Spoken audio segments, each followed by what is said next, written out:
os lados nós somos pressionados, mas não desanimados. Ficamos perplexos, mas não desesperados. Somos perseguidos, mas não abandonados. Abatidos, mas não destruídos.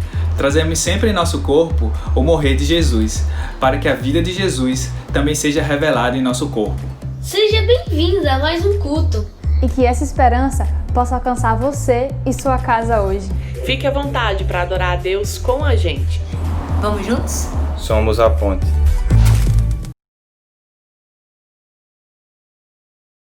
Bom dia, Ponte! Que alegria estar pertinho de vocês, mesmo que distantes. Mas em breve nós estaremos aí bem juntinhos, se abraçando como a gente sempre fez lá na nossa igreja. Pedro, o que é que eles não podem se esquecer? De se inscrever no canal e tocar no sininho. Ativar o sininho. E se você puder, já compartilha esse link com alguém. Você pode estar abençoando vidas, tá bom? Vamos orar? Quem ora? Eu? Então vamos lá. Senhor, em nome de Jesus, eu quero te agradecer por mais uma semana que se inicia. Senhor, mais um culto. Pai, eu quero te pedir que abençoe essas vidas que estão agora online acompanhando esse culto, Pai. Em nome de Jesus, cada família aqui representada, que seja abençoada por Ti. Em nome de Jesus, que essa fase passe logo, Senhor, e que logo, logo, Pai, a gente possa estar juntos. Em nome de Jesus, é isso que eu te peço e te agradeço. E agora, Pedro, vamos fazer o quê? Vamos louvar. Louvar, né? Vamos embora.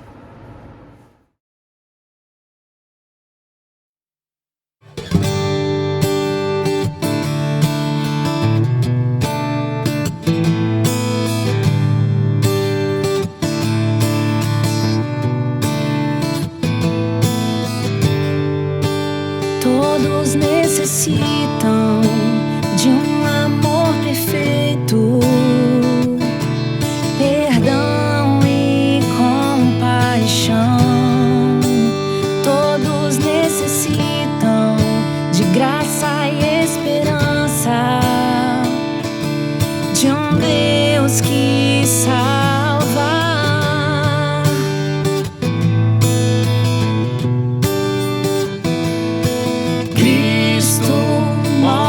As montanhas e tem poder pra salvar, tem poder pra salvar pra sempre, autor da salvação. Jesus a morte venceu, sobre a morte venceu.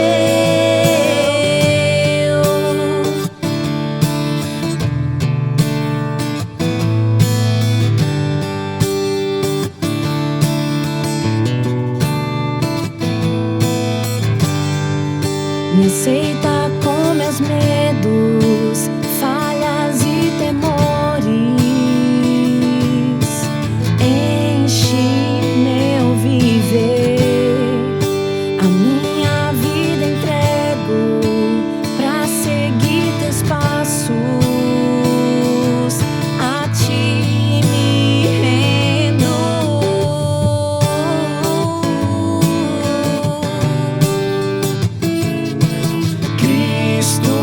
Move as montanhas e tem poder pra salvar, tem poder pra salvar pra sempre, autor da salvação. Jesus a morte venceu, sobre a morte venceu. Cristo move as montanhas e tem poder pra salvar, tem poder pra salvar pra sempre, autor da salvação. Jesus a morte venceu, sobre a morte venceu. Possa o mundo ver brilhar a luz, cantamos para a glória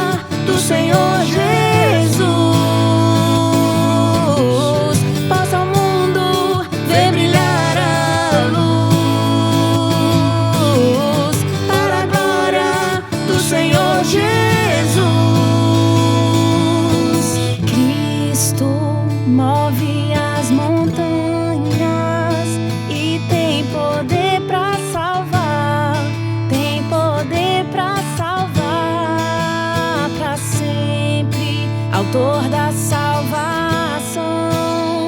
Jesus a morte venceu, sobre a morte venceu.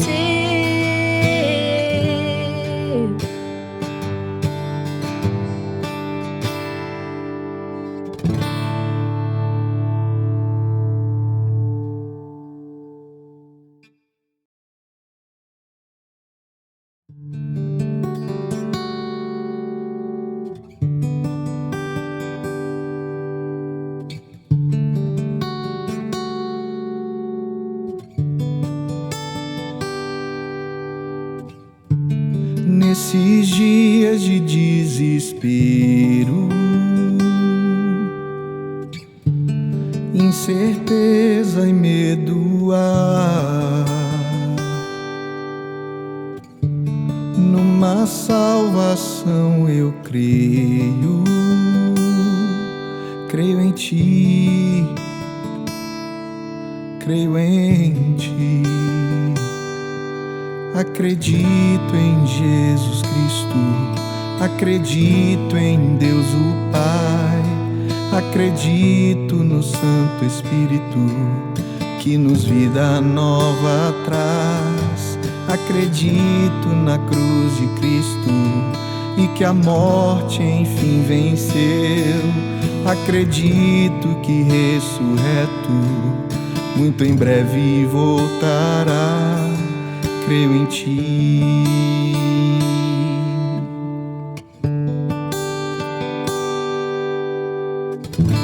Que a nossa fé não sejam hinos, apenas notas em canções, e mesmo em tentações e fracos, creio em Ti, creio em Ti. Acredito em Jesus Cristo, acredito em Deus o Pai, acredito no Santo Espírito que nos vida nova traz. Acredito na luz de Cristo e que a morte enfim venceu. Acredito que ressurreto muito em breve voltará. E o perdido encontrou perdão, pois agora aqui o amor venceu. E que a igreja viva esse amor, creio em Ti.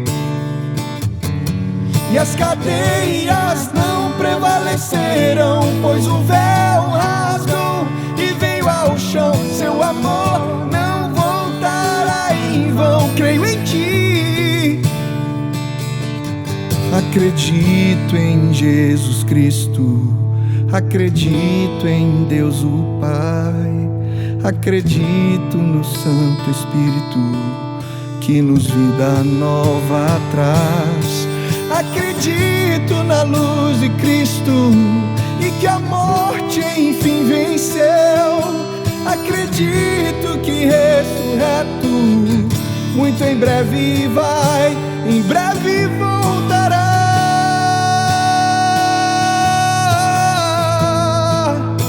Em breve voltará.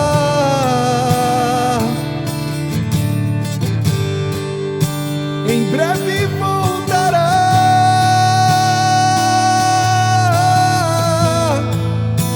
Em breve voltará.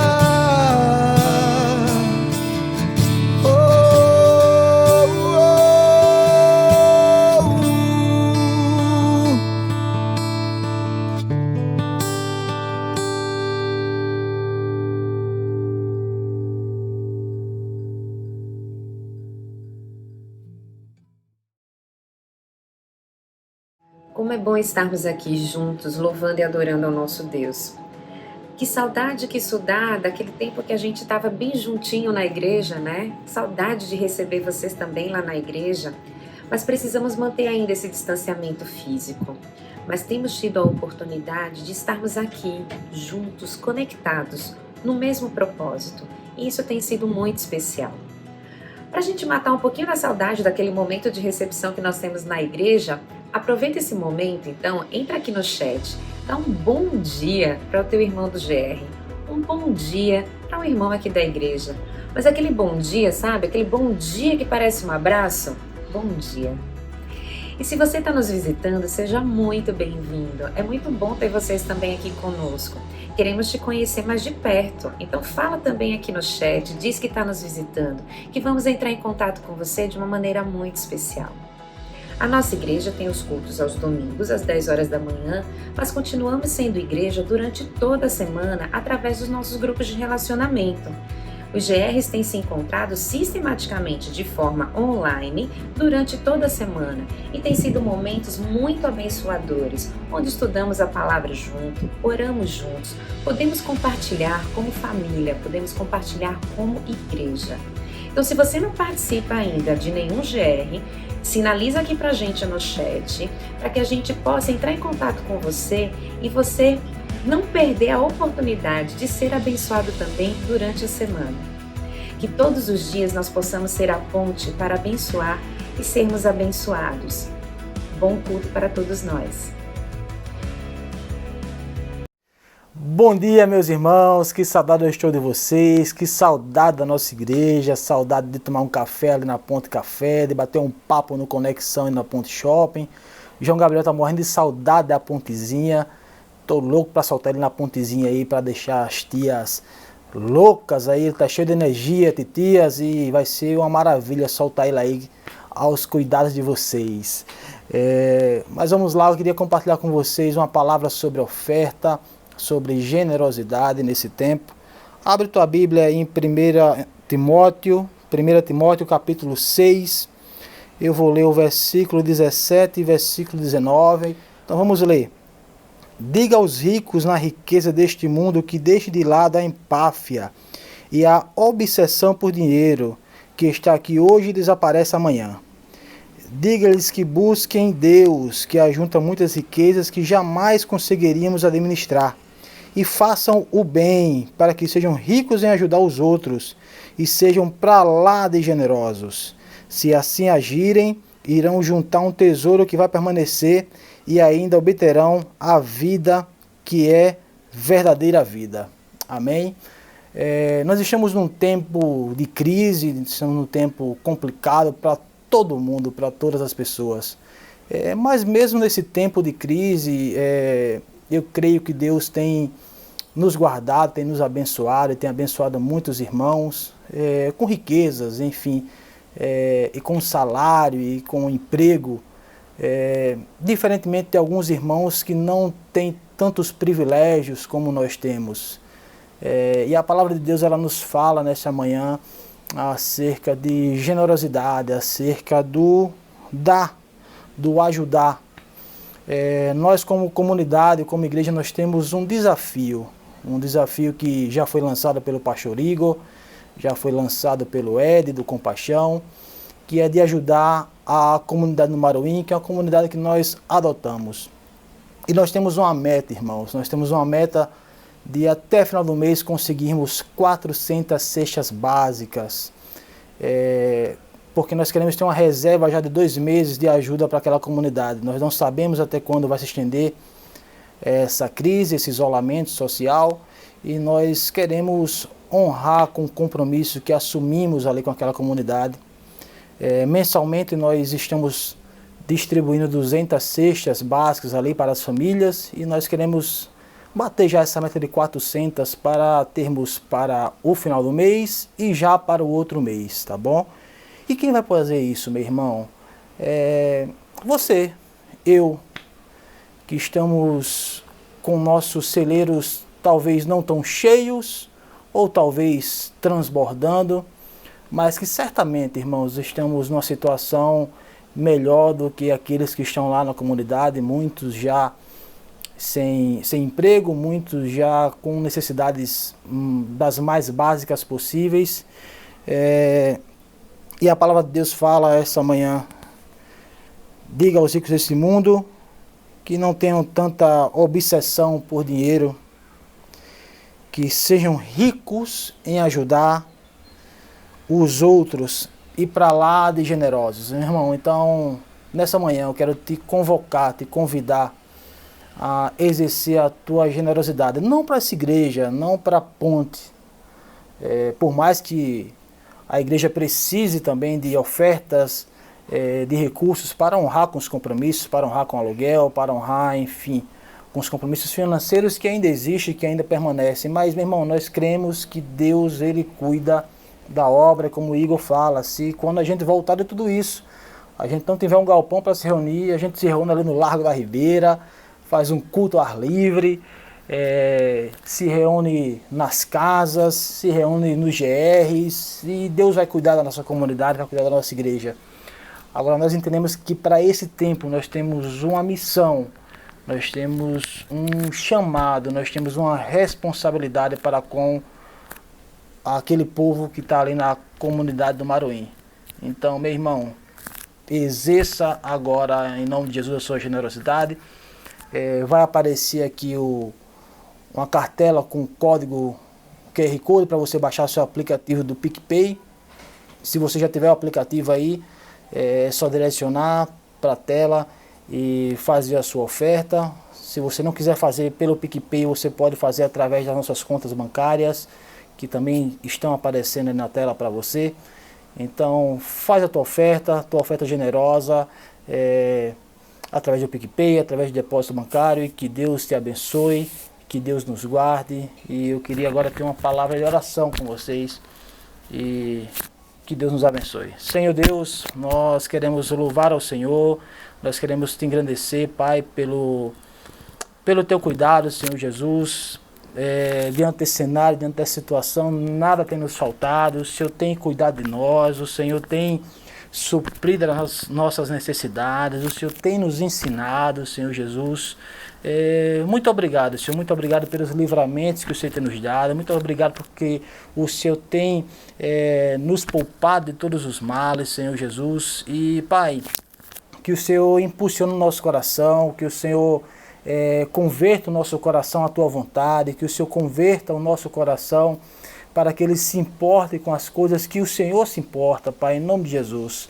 Que nesta manhã o Senhor venha receber a nossa oferta generosa, que o Senhor venha receber a nossa oferta de amor, e que a igreja venha administrar da melhor maneira possível, de maneira sábia, para que aquela comunidade ali no Maruim venha a ser suprida da sua necessidade de alimento, da sua necessidade de saciar fome, de saciar necessidade básica. Senhor Deus, que através da generosidade do teu povo, que através do amor representado, da fé representada em obras, eles venham reconhecer o Senhor como Salvador, eles venham reconhecer que nesta terra existe um povo chamado de seu, existe um povo que faz o teu reino avançar, Pai.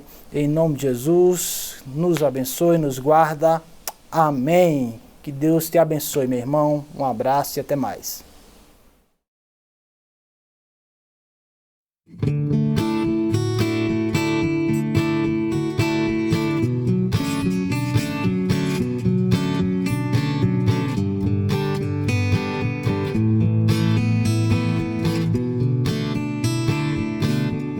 Eu olho para a cruz e para a cruz eu vou do seu sofrer participar, sua obra vou cantar. Meu Salvador na cruz mostrou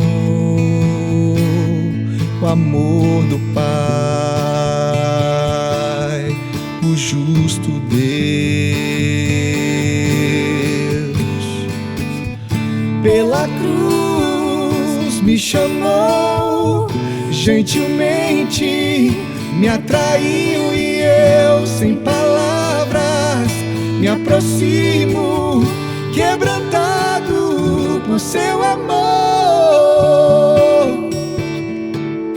Imerecida vida que de graça recebi por sua cruz, que da morte me livrou. trouxe minha vida. Eu estava condenado, mas agora pela cruz eu fui reconciliado.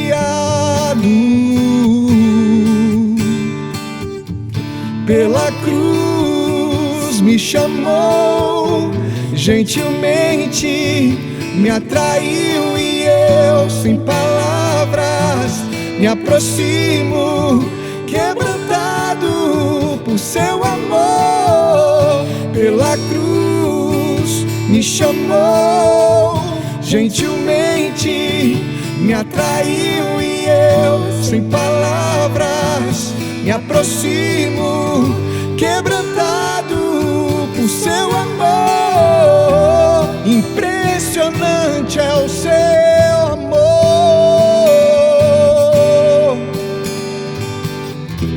que me redimiu e me mostrou o quanto é fiel. Impressionante é o seu amor,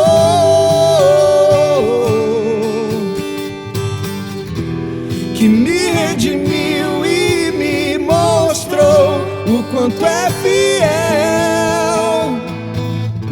Pela cruz me chamou, gentilmente me atraiu, e eu sem palavras me aproximo, quebrantado por seu amor. Pela cruz me chamou, gentilmente me atraiu, e eu sem palavras me aproximo, quebrantado por seu amor.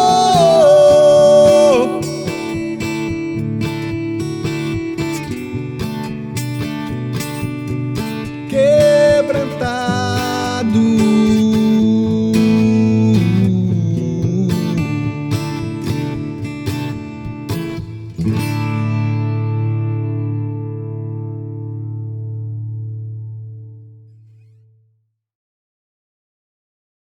Muito bem, estamos agora mais uma vez com a nossa querida Emily Américo, que, se você acompanhou o nosso culto no domingo passado, nós tivemos o privilégio de ter ela presente aqui conosco. Emily é psicóloga cristã, especialista em trauma e neurociência, pós-graduanda em psicoterapia somática e hoje mora em Lisboa, está estudando lá. E queria te apresentar mais uma vez, Emily. Tudo bom com você? Como é que você está e como estão as coisas aí em Portugal? Tudo ótimo, tudo bem, gente? Que prazer estar aqui com vocês de novo. Por aqui tudo em ordem, tudo voltando aos trilhos, né? Aos pouquinhos. E Deus conduzindo tudo. Coisa boa, vamos caminhando, né? A gente, nesse domingo, nós estamos falando sobre perplexidade, né? Nosso tema é perplexos, mas não desesperados. E diversas vezes na nossa vida nós nos encontramos em situações, Emily, onde nós, na nossa cabeça, na nossa leitura daquele momento, nós entendemos que não existe mais saída, nós não temos alternativa. E isso muitas vezes nos coloca numa condição de desespero em consequência, né? A minha pergunta para você é: o que acontece na nossa mente quando nós nos encontramos em uma situação que para nós, aparentemente, nós não temos saída? Vamos lá, né? Eu acho que você colocou muito bem quando você falou assim, uma situação que aparentemente não tem saída, né?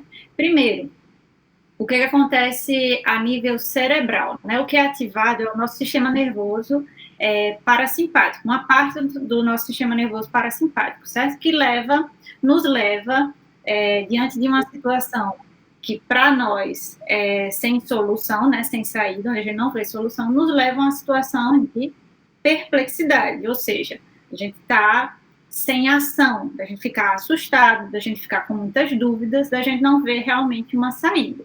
Então, isso é o que acontece no nosso cérebro, certo? A nível corporal mesmo falando. O nosso cérebro ativa uma resposta, e essa resposta pode nos levar a uma situação de perplexidade, que no final vai nos conduzir a um estado de paralisia. Então, é isso que acontece na nossa cabeça, fisiologicamente falando, quando a gente está diante de uma situação que aparentemente não tem saída. Mas uma coisa que eu preciso ressaltar é, a gente precisa trocar a resposta automática que a gente dá ao que a gente está vendo. Qual é a resposta diante de uma situação que aparentemente não tem solução? Meu Deus, isso não tem solução, é o fim do mundo, acabou. Só que toda situação tem solução.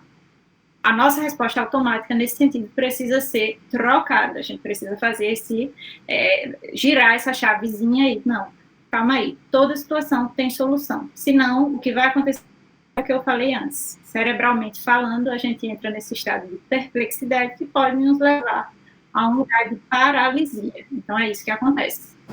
E quando nós estamos enfrentando uma situação dessa, onde nós estamos de fato, nos encontramos em uma situação de perplexidade, é importante a gente saber que tem solução, que tem saída. Contudo, nós muitas vezes vivemos como se nós não esperássemos que esse tipo de coisa fosse acontecer. E é importante a gente considerar que todos nós estamos vulneráveis a situações de perplexidade. A minha pergunta para você é: como é que eu posso lidar com o fato de que mais cedo ou mais tarde eu vou sim passar por uma situação e por momentos que vão provocar em mim aflição e que podem me conduzir a uma situação de perplexidade? Uma coisa muito simples. A resposta para essa pergunta é muito simples. A gente precisa fazer uma coisa chamada aceitação. A gente precisa aceitar que o estado de aflição, ele vai vir uma hora ou outra, para todos nós. Faz parte do percurso da vida, né? Faz parte do que a gente vai construindo, faz parte do caminho.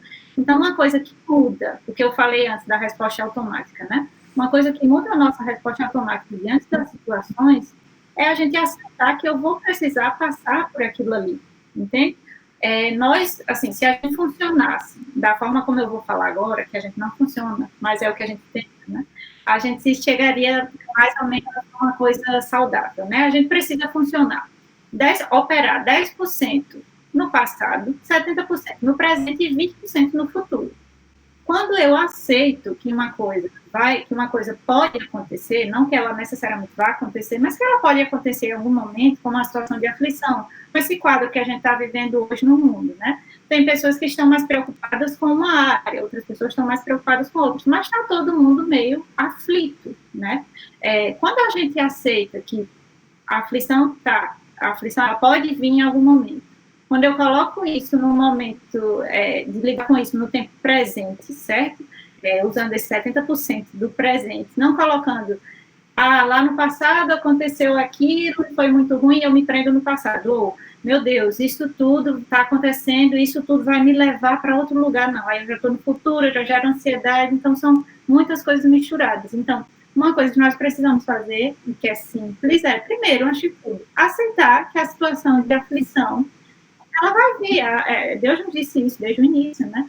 Jesus nos falou sobre isso, e a situação de aflição ela vai chegar em algum momento, nós vamos vivenciar isso. Então, aceitar a situação aceitar que a aflição pode chegar em algum momento, certo?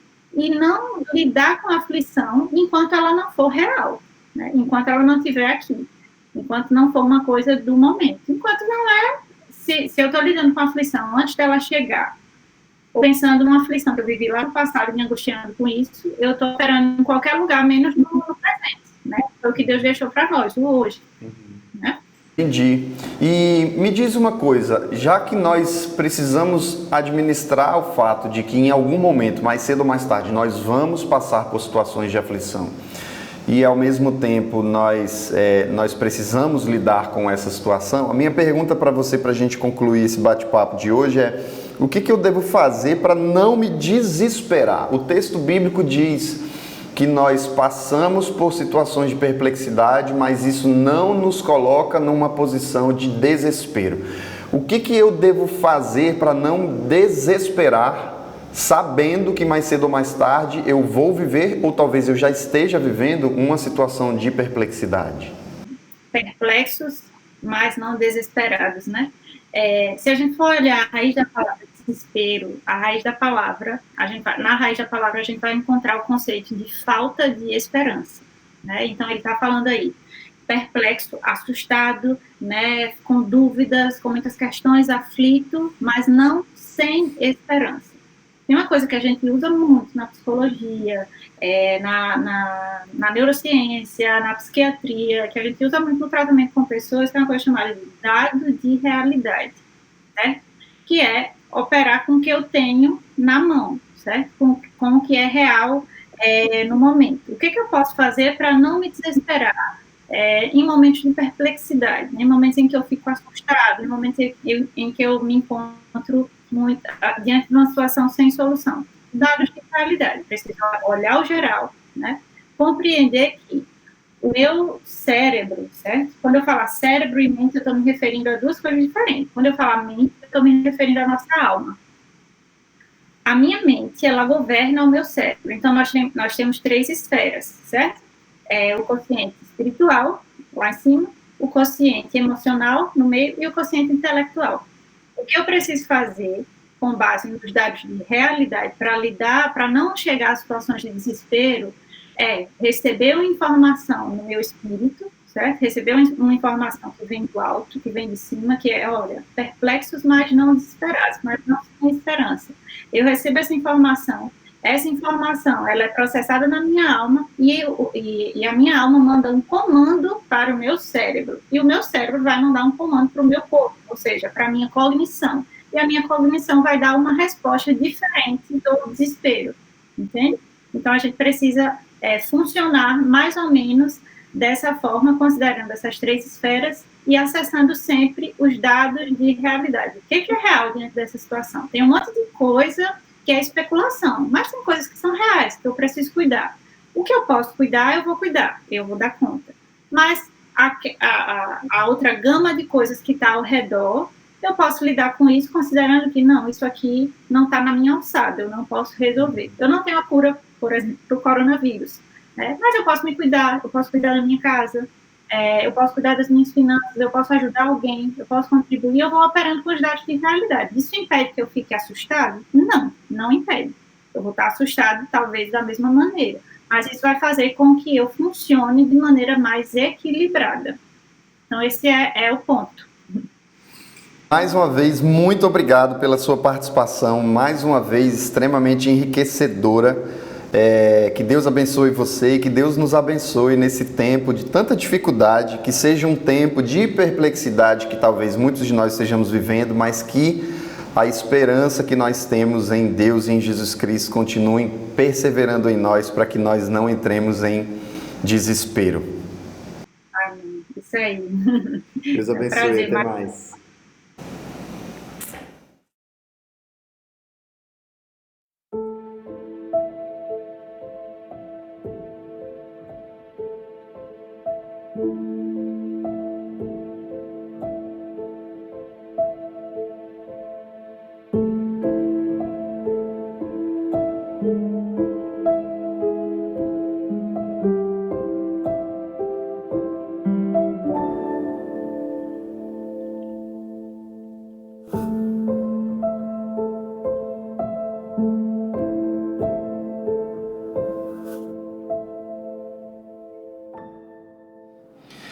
Graças a Deus, estamos aqui em mais uma oportunidade de compartilhar com você que está aí na sua casa, reservado, preservado pelo momento de isolamento que nós estamos vivendo, a palavra de Deus. Graças a Deus, porque nós ainda temos nele e na palavra dele a esperança de vivermos e seguirmos em frente. E por falar em esperança, é sobre isso que nós vamos compartilhar hoje, nessa manhã. Eu queria que você abrisse a sua Bíblia em 2 Coríntios, no capítulo 4, a partir do versículo 7.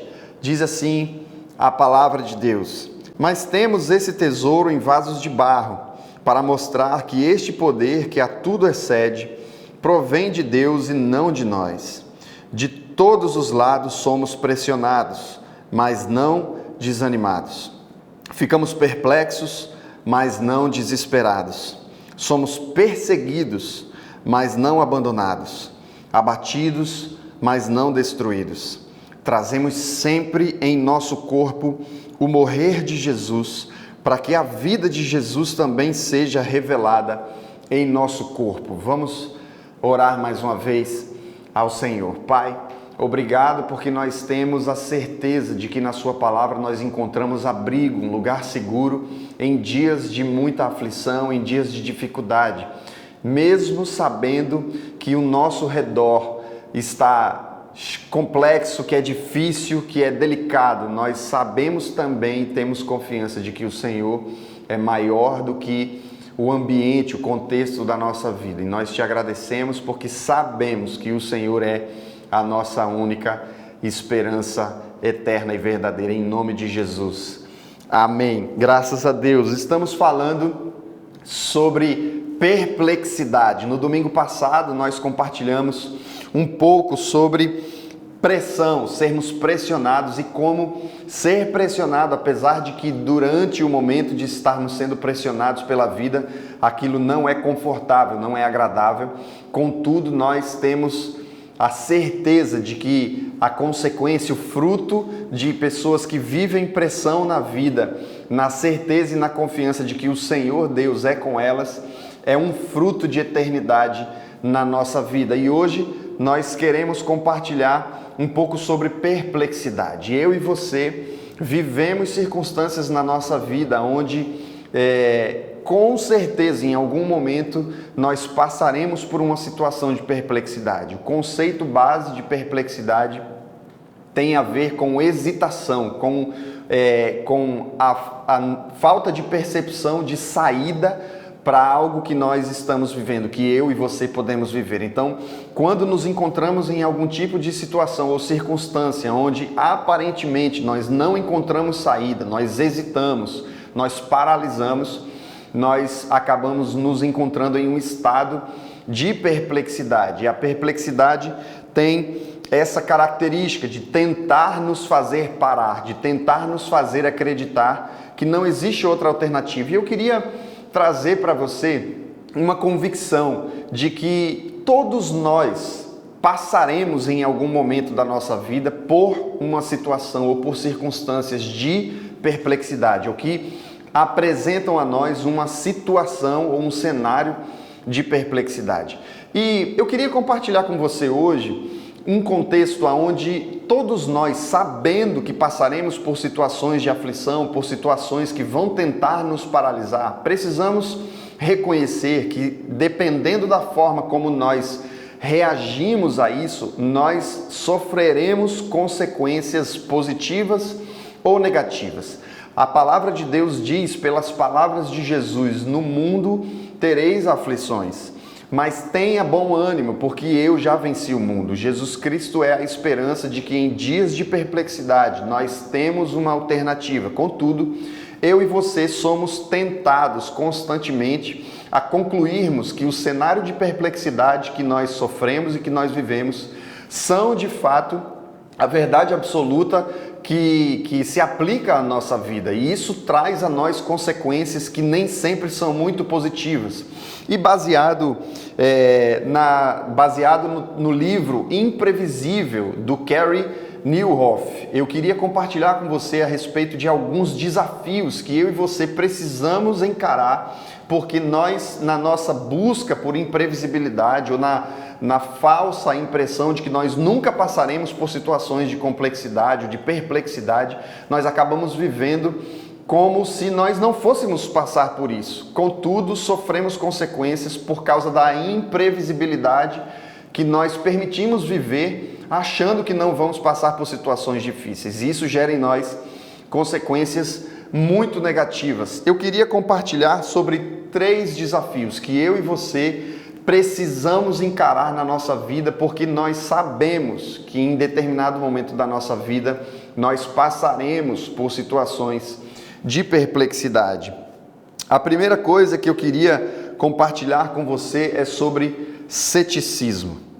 Ceticismo é um fruto de consequentes e recorrentes situações de perplexidade na nossa vida, onde nós nos colocamos na posição de eu não esperava por isso. A vida tem sido negativa, a vida tem sido conflitante, tem sido cheia de aflições, e por causa das aflições que eu e você vivemos, muitas vezes nos colocamos na posição de não enxergar saída e dizemos, eu não esperava por isso. Muitas vezes isso pode ter sido uma traição, isso pode ter sido uma rasteira que você teve, pode ter sido a perda de um emprego, pode ter sido qualquer circunstância que te colocou numa situação onde você não esperava que de fato aquilo acontecesse naquele momento. E isso produz em recorrência uma condição de ceticismo em nós. E nós passamos a viver a síndrome do hard. Você que tem mais de 30 anos consegue lembrar daquela hiena pessimista que tinha um jargão que dizia: ó céus, ó vida, ó tristeza, isso nunca vai dar certo. O ceticismo é um problema crônico que acontece na nossa vida quando nós passamos por situações de perplexidade e vamos aprendendo em nós mesmos que os cenários de perplexidade são mais fortes do que a nossa alternativa de esperança. Quanto mais nós apanhamos da vida, quanto mais nós sofremos situações de perplexidade, mais fácil fica para nós concluirmos que a vida não é para nós, que não vai dar certo, que não tem condições e que não tem alternativa. E por isso nós travamos, nós nos paralisamos, porque nós preferimos viver segundo a condição da falta de esperança, da falta de expectativa de que haverá de fato uma solução para aquilo que nós vivemos. Talvez o motivo do seu ceticismo tenha sido um relacionamento que foi fracassado. E por causa desse relacionamento fracassado, e porque na sua cabeça, no seu entendimento, você não tem responsabilidade sobre o fracasso daquele evento que aconteceu no relacionamento, você acaba concluindo, é mais fácil para nós dizermos, aquele homem não me fez bem, todos os homens são iguais, nunca vou dar certo num relacionamento. Talvez a sua percepção de ceticismo tenha a ver com a vida de um modo geral. Você já tentou diversas vezes ser bem-sucedido em diversas formas e nunca conseguiu fazer com que aquilo que era a sua expectativa alcançasse o propósito pelo qual você tanto esperava. E isso te coloca numa posição de ceticismo, de simplesmente não acreditar mais. É mais fácil viver pelo jargão do hard, que dizia, ó céus, ó vida, isso não vai dar certo. Você conhece alguém que em tudo percebe o negativo da vida? Você conhece alguém, talvez você esteja lembrando de alguém nesse momento agora. Eu conheço pessoas que você diz, vamos sair. É óbvio que agora nós estamos em isolamento, não é possível, mas em tempos onde é possível fazer isso, você diz, vamos sair. Eu disse, não vou sair não porque vai chover. E muitas vezes o pior é que acaba chovendo. E a gente passa a viver a prisão do ceticismo, onde enxergar de forma negativa a perspectiva da vida nos paralisa, nos coloca num contexto de constante perplexidade. O problema do cético não é que ele não sabe o que vai acontecer, muito pelo contrário. O problema do cético é que ele sabe demais. Ele tem acesso a informações demais e ele conclui, baseado nas informações que ele tem, o resultado previsível daquilo que ele espera que vai acontecer a partir de uma perspectiva negativa da vida. Então, como ele sabe demais, ele não consegue enxergar a alternativa de aprender. Ele não é mais um curioso. O texto de Carey Nieuwhof, no livro Imprevisível, ele diz, provavelmente um presente cético é um ex-curioso. Porque o cético perde a condição, perde a esperança da curiosidade.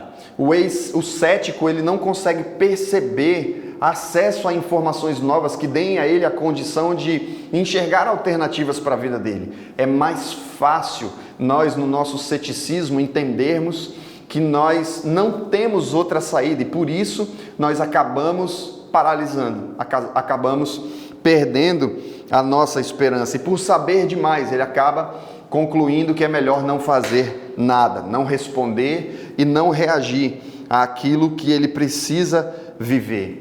O ceticismo, ele é um problema crônico que nos faz perder o benefício, nos faz perder a sensibilidade de confiar, de acreditar e de ter esperança.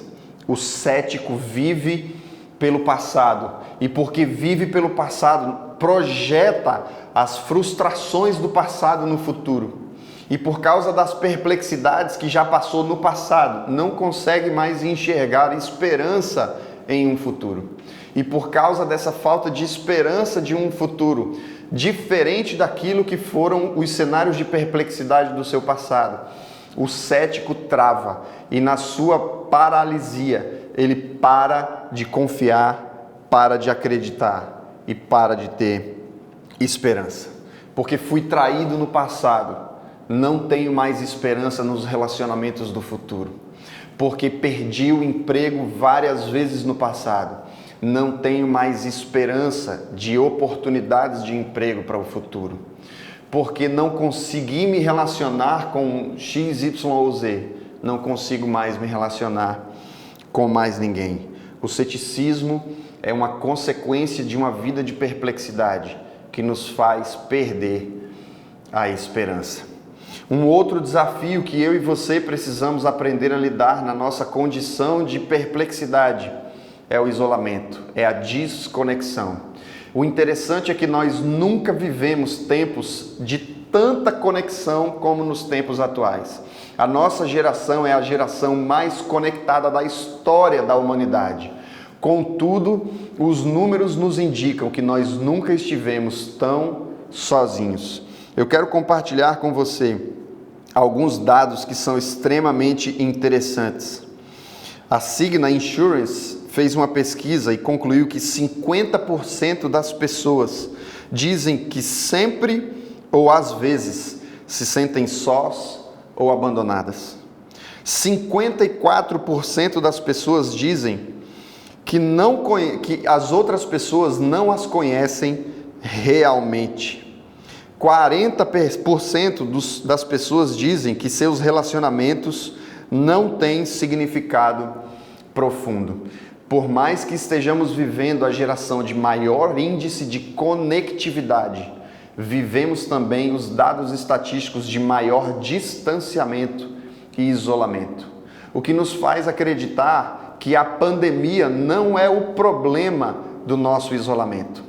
E é óbvio que quando eu digo isso, eu não estou provocando você para que você saia do isolamento da pandemia. Nós acreditamos que é importante você preservar a sua saúde e a condição que a humanidade precisa ter agora para superarmos esse momento de dificuldade. Contudo, nós não podemos considerar que o cenário de perplexidade provocado pela pandemia do Covid-19 seja a razão verdadeira pela qual nós estamos vivendo como nós estamos vivendo. A verdade é que nós vivemos em isolamento há muito tempo. Nós vemos como geração, como seres humanos, há muitos anos nós estamos caminhando em direção a uma condição de individualidade e de isolamento social. Por mais que estejamos conectados, nós na verdade não estamos convivendo. O estudo da NPR diz que a geração Z, que são as pessoas que nasceram dos anos 90 até 2010, 48% deles se sentem solitários. A geração Z é a geração uma das mais conectadas, contudo, quase 50% das pessoas se sentem solitárias. A geração Y, conhecida como Millennials, que são os nascidos entre 80 e 90, tem 45% deles que se sentem sozinhos. Os Baby Boomers, que são aqueles que nasceram pós-guerra, de 46 até 64, nesses 42% se sentem solitários. E aqueles que têm mais de 72 anos de idade, desses 38,6% são os que se sentem solitários. Se você for perceber, os índices e os indicadores determinam que aqueles que são mais jovens têm um percentual de percepção de solidão maior do que aqueles que são mais novos. Como eu disse, não é a tecnologia e não é a conectividade que precisa ser percebida como solução para a nossa conexão. A nossa desconexão está em algo muito mais profundo do que o nosso isolamento social. E a verdade é que eu e você precisamos reconhecer que estamos vivendo duas mortes ao longo do tempo, de forma gradativa. A primeira morte que nós estamos sofrendo é a morte da conversação. Hoje em dia nós não conseguimos mais conversar. Por mais conectados que estejamos, estamos completamente desconectados uns dos outros. Não conversamos mais, não dialogamos mais. Nós produzimos discurso. Porque quando falamos, não falamos para conduzir uma conversa de diálogo de forma a que a troca de informações aprofunde o meu conhecimento a respeito de algo, colabore com o crescimento e o desenvolvimento de mim e daqueles que também fazem parte desse diálogo. Nós discursamos, falamos para palanques e para públicos, como se a nossa verdade fosse uma verdade absoluta, mas não temos mais o nosso coração aberto a aprender com os outros. Essa é uma verdade que tanto o cético quanto aqueles que vivem a condição de isolamento precisam aprender a superar. A vida de perplexidade constantemente vem nos isolando. E nós, por causa das paralisias que a perplexidade produz em nós, estamos aprendendo a viver em circunstâncias de solidão. A solidão é o pior inimigo que eu e você podemos enfrentar na nossa vida de fé. Porque o Evangelho de Jesus Cristo veio para nos dar, antes de qualquer coisa, a percepção e a verdade, a convicção de que nós não estamos mais sozinhos, que eu e você temos em Jesus Cristo uma família, que Ele era o unigênito e se tornou o primogênito de muitos irmãos na cruz, quando viveu a plenitude do seu sacrifício e revelou a plenitude da vontade de Deus para a minha e para a sua vida. Na cruz, Ele fez com que eu e você tivéssemos esperança de não andarmos mais sozinhos. A vida de perplexidade não só nos deixa céticos a respeito da vida, mas também nos deixa sós. E além disso, a vida de perplexidade também produz em nós uma condição de orgulho. Talvez, como eu disse no começo desse sermão, você esteja lembrando até agora de muitas pessoas que precisam demais ouvir essa mensagem, mas não parou para pensar em nenhum momento que talvez você seja a pessoa que mais precise aprender com aquilo que a palavra de Deus tem para te oferecer em um contexto de perplexidade. Você já tem os seus absolutos, e em cima dos seus absolutos você firmou uma condição de orgulho que não te permite enxergar outra alternativa de vida ou outra alternativa de enxergar o momento que você está vivendo. Orgulho é uma obsessão de si mesmo. Orgulho é como o narcisismo, que faz com que eu perceba a mim mesmo constantemente de uma forma ou numa perspectiva muito superior talvez à que de fato eu tenho. Orgulho é incrivelmente fácil de diagnosticar nos outros. A gente encontra o orgulhoso nos outros, mas a gente nunca consegue perceber a nossa condição de orgulho, de modo a que a gente aprenda que talvez os absolutos que eu e você estabelecemos para mim e para a sua vida não sejam exatamente aquilo que Deus tem para mim e para você. É muito difícil um orgulhoso conseguir se perceber numa condição de orgulho. E talvez eu esteja falando exatamente com você e você não consegue perceber que a palavra de Deus está tentando entrar no seu coração para quebrar esse muro de orgulho, de modo que você não tenha uma obsessão a respeito de si mesmo maior do que a verdade libertadora do Evangelho de Jesus Cristo, que te faz perceber e precisa te fazer perceber que não é de você que a vida, por onde a vida gira, que não é só sobre você que a vida vai fazer as coisas acontecerem. Logo, não é um complô do mundo contra você. São cenários de perplexidade, como o próprio Jesus Cristo já disse: tenha bom ânimo quando os dias de aflição chegarem, porque eu já venci o mundo. A vida do Evangelho em Jesus Cristo é uma vida que nos faz acreditar que, apesar das circunstâncias de perplexidade, eu e você temos um lugar de esperança aonde entregarmos a nossa condição de orgulho. O orgulho é o antagônico da humildade. Enquanto Jesus, em diversas circunstâncias da vida, deixou muito claro em sua palavra e nos evangelhos que é preciso combater o orgulho por uma condição de humildade.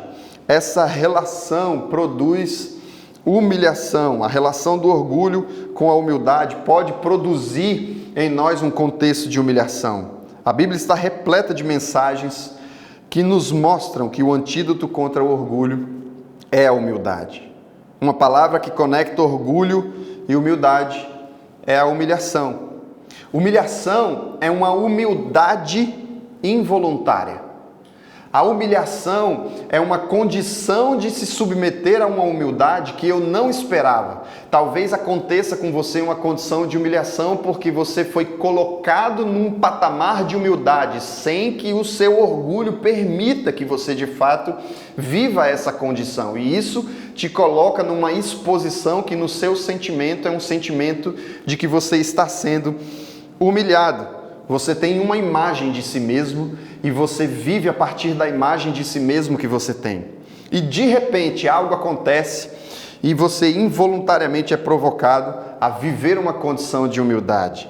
Lucas, no capítulo 14, versículo 11, diz: pois todo aquele que se exalta será humilhado, e o que se humilha será exaltado. Talvez as condições de perplexidade que você viveu até aqui tenham colocado você numa posição de tamanho orgulho para que você seja preservado das humilhações que involuntariamente você foi colocado a viver ou a se submeter ao longo da história da sua vida. E por causa disso você tem dificuldade de se submeter. E isso provoca em você cenários de humilhação. Jesus, quando falou sobre essa condição de o humilhado ser exaltado e o exaltado ser humilhado, ele estava ensinando, dizendo: quando você for convidado para algum tipo de programação, quando você chegar no lugar, ao invés de você buscar a posição de supervalorização, a posição mais esperada, sente-se e se coloque na posição mais humilde, porque assim você não será involuntariamente humilhado, involuntariamente colocado em posição de humildade. Eu não sei se eu estou conseguindo compartilhar com você o sentimento que eu estou tentando trazer para você, mas a posição de orgulho, ela é uma posição de uma obsessão de si mesmo, que não se permite se colocar numa condição abaixo, menor do que aquilo que a minha visão de orgulho de mim mesmo me permite viver. E por isso, situações de perplexidade na vida vão fazer você experimentar uma condição e um sentimento de humilhação. Jesus está dizendo: antes que você seja humilhado, porque isso é uma condição de escolha, ou você se coloca na posição de humildade, ou mais cedo ou mais tarde, por causa do seu orgulho, você de fato será humilhado. E se isso está registrado na Bíblia, a condição de vida que a nossa fé nos permite viver é uma condição de vida de humildade. O texto diz em Filipenses, no capítulo 2, a partir do versículo 3: nada façam por ambição egoísta ou por vaidade, mas humildemente considerem os outros superiores a si mesmos. Cada um cuide não somente dos seus interesses, mas também dos interesses dos outros. Seja a atitude de vocês a mesma de Cristo Jesus, que, embora sendo Deus, não considerou que o ser igual a Deus era algo a que devia apegar-se, mas esvaziou-se a si mesmo, vindo a ser servo, tornando-se semelhante aos homens, e sendo encontrado em forma humana, humilhou-se a si mesmo e foi obediente até a morte, e morte de cruz.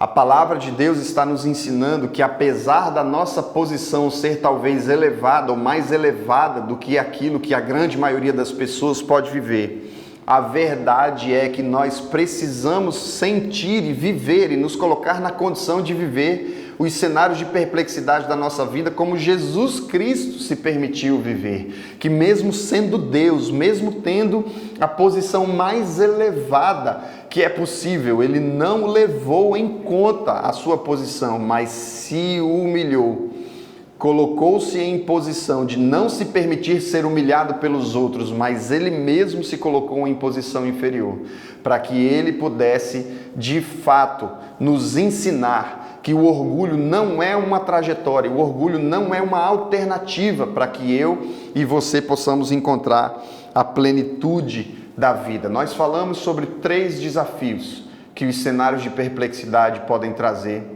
para mim e para você. Mas o texto base que nós lemos diz: perplexos, mas não desesperados. Como nós falamos na entrevista e como a palavra de Deus nos traz como alternativa. Tudo que nós estamos vivendo, nós não precisamos viver na condição da perplexidade. Se a perplexidade é aquilo que nos faz paralisar, se a perplexidade é aquilo que nos faz enxergar que aparentemente não existe saída, a esperança em Jesus Cristo é a alternativa de fuga para não vivermos a nossa vida segundo a condição do isolamento, segundo a condição do orgulho, segundo a condição do ceticismo. Não se permita ser paralisado na vida pelas condições que a vida traz para você. No mundo, eu e você viveremos dias de aflição, mas não são os dias de aflição que definem a nossa esperança. Não se permita ser paralisado por dias de perplexidade. Passaremos por perplexidades. Na nossa vida, na nossa convicção de fé, seremos confrontados em situações de perplexidade. Contudo, o apóstolo Paulo na carta diz: não sejamos conforme a perplexidade que nós vivemos. Passemos por perplexidade, mas não nos deixemos permitir viver conforme a perplexidade da vida. Não seja paralisado pelo contexto de vida que eu e você precisamos ou talvez estejamos passando. Que a esperança em Jesus Cristo seja a alternativa da minha e da sua vida, para que a gente nunca se permita perder esperança, de modo a que eu e você vivamos a plenitude do Evangelho de Jesus Cristo. Não pare, não se permita ser paralisado. Eu sei que os dias são difíceis, eu sei que as circunstâncias que nós vivemos são complexas e perplexas. Nós estamos perdidos, hesitantes, nós não conseguimos perceber salvação muitas vezes no cenário que nós estamos vivendo. Contudo, Jesus Cristo é um lugar de esperança. Se o desespero, como também foi falado na entrevista, é um lugar onde eu perco a esperança, Cristo é um lugar de plenitude.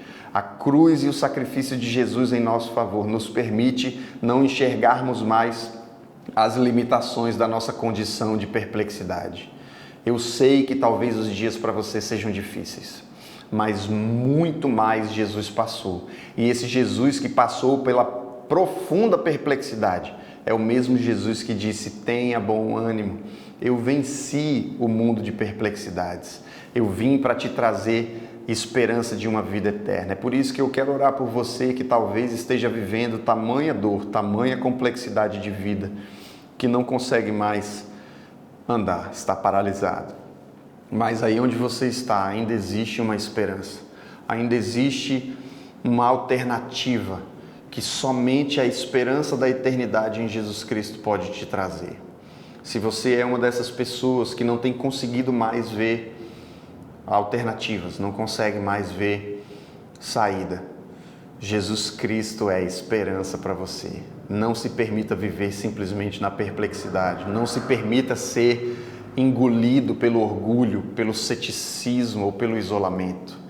Cristo Jesus morreu na cruz para que eu e você não vivamos mais conforme o passado, não vivamos mais conforme a desesperança. Eu quero orar por você para que Jesus Cristo e o seu Espírito alcance o seu coração nessa manhã, de modo a que você saia desse lugar de paralisia. Feche os seus olhos comigo, se você puder. Pai, obrigado pela sua presença em nosso meio, obrigado pela sua palavra, que é um lugar de esperança.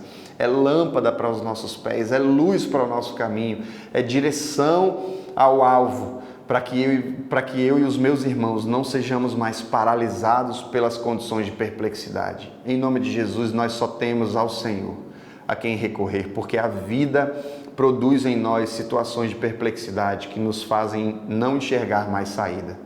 Mas o Senhor Jesus Cristo é saída. Eu quero orar por cada uma dessas pessoas que, onde quer que estejam, estão vivendo um cenário de perplexidade sem conseguir encontrar esperança.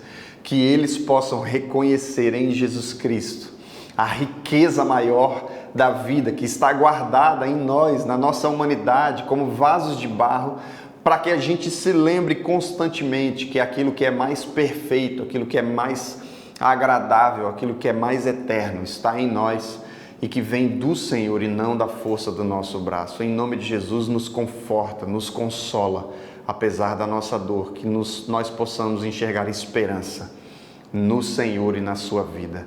Em nome de Jesus. Amém. Amém.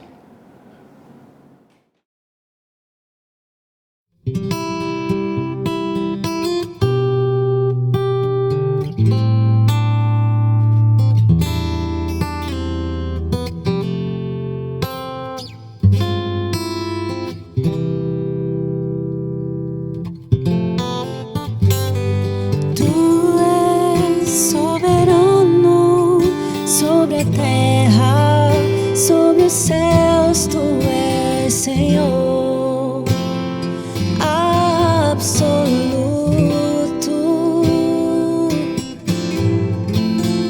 Tudo que existe e acontece, tu sabes muito bem. Tu és tremendo.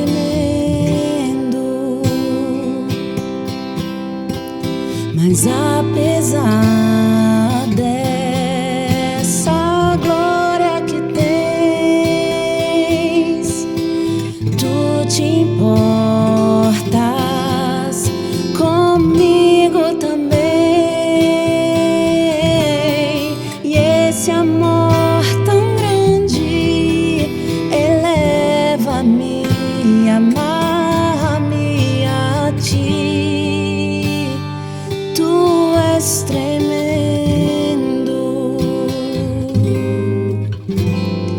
Tu és soberano sobre a terra, sobre os céus, tu és Senhor absoluto.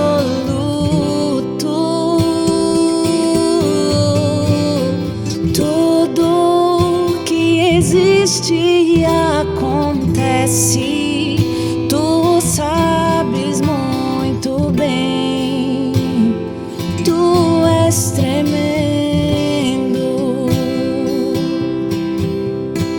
Mas apesar dessa glória que tens, tu te importas comigo também. E esse amor tão grande eleva-me, amarra-me a ti. Tu és tremendo.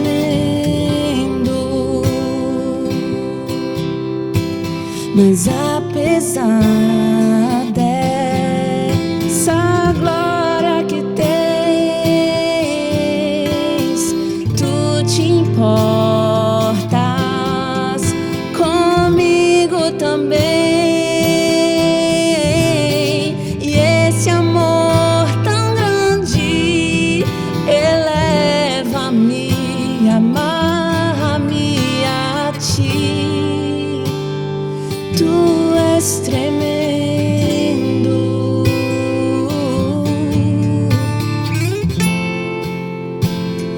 Tu és tremendo.